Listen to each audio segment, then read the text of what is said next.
Chapter 3 The Temptation. So, if God created a perfect world, Ian mused aloud while walking beside the old man, then how did it get to be such a mess? Why is there evil in the world then? God gave Adam and Eve a test, but they failed the test. They disobeyed God and instead listened to the serpent, the old man explained. A hint of a smirk played on Ian's lips. Oh, yeah, the snake and the apple story, he recalled with a dismissive wave of his hand. I vaguely remember being told that as a kid. The old man stopped, shaking his head. Snake? No, it wasn't a snake. Neither was it an apple. Suddenly, Ian found himself back in the heart of Eden's lush garden, though this time it was night. Eve wandered amongst the trees under a full moon while Adam was sleeping nearby in a primitive shelter between two trees. Her eyes were wide with wonder at the beauty surrounding her. An owl hooted and a wolf howled in the distance. Eve's hair blew in a slight breeze as a shadow passed by. Leaves rustled. Eve stopped and listened. A whispered voice curled through the air like smoke. Did God really say, "You shall not eat of any tree in the garden"? Startled, Eve turned sharply. Huh? You can talk? She gasped, staring at the mysterious figure emerging from the shadows. It was a red serpentine dragon, like a Chinese dragon. His yellow slit eyes flickered in the moonlight. Yes, indeed, the dragon replied smoothly, with a sly smile tugging at the corners of his lips. His eyes gleamed with a knowledge that both intrigued and unsettled her. Eve hesitated before replying. We may eat of the fruit of the trees in the garden, but God said, "You shall not eat of the fruit of the tree that is in the midst of the garden, neither shall you touch it, lest you die."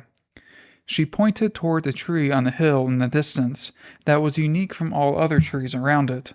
It had a strange golden glow to it. You will not surely die, he assured her. Her eyes widened in shock and twisted back towards the dragon. The dragon came to her side and swung his head, motioning for her to take a closer look at the tree. The birds that eat of it, do you see them dying? She glanced upwards, noticing for the first time the birds perched among the forbidden branches, pecking at the fruit without consequence. The only noticeable difference was the sudden contraction of their pupils as their senses were sharpened. A crow flied by cawing. No, they are not harmed, she whispered, confusion and doubt showing on her face. God is lying to you, the dragon pressed, encircling her, his voice dripping with feigned insincerity. For God knows that when you eat of it, your eyes will be open, and you will be like gods, knowing good and evil. Eve felt a stirring desire, a yearning for the wisdom promised. The golden fruit gleamed enticingly, and without another word, she started walking towards the tree in the distance. The dragon slithered through the trees in front of her. Meanwhile, Adam awoke from his sleep and noticed that Eve wasn't nearby. Eve? Eve? Where are you? Adam called out. Panic began to edge his tone as he searched for her. Eve? He spotted her in the distance, moving purposefully toward the center of the garden. Eve? He called, relief mingled with apprehension. Where are you going? Adam started to jog towards her. As Eve approached the tree, the dragon opened his mouth, but he did not say anything. It seemed like the dragon was communicating something telepathically. And then it waited, like a predator ready to pounce on its prey. Eve, with determination, reached out and plucked the fruit from the branch. Adam broke out into a full sprint to stop her. Adam warned her, "You know what God said! Eve!" Birds flew away, startled at Adam's cry, as he ran to stop her. But by the time Adam caught up to her, it was too late, and she took a bite. Instead of a crunch of an apple, a sickening smack like that of a plum or other soft fruit.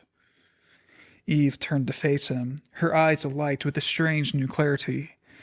"Ha! I can feel it already," she exclaimed, her voice filled with a mix of exhilaration and awe. "I am walking towards the light." She twirled and staggered in her delusion. Adam's heart clenched. What have you done? Now, you will die." She extended her hand toward him, the fruit resting innocently in her palm. "Try it, Adam. It's delicious," she whispers. He stared at her, torn between obedience and gnawing fear of losing her.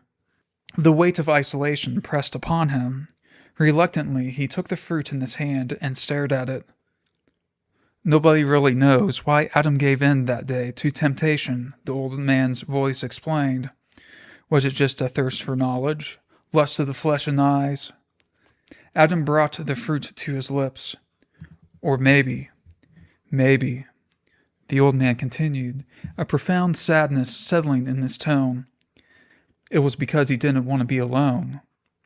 And the cunning serpent knew that if he could get to the woman, he could more easily get the man.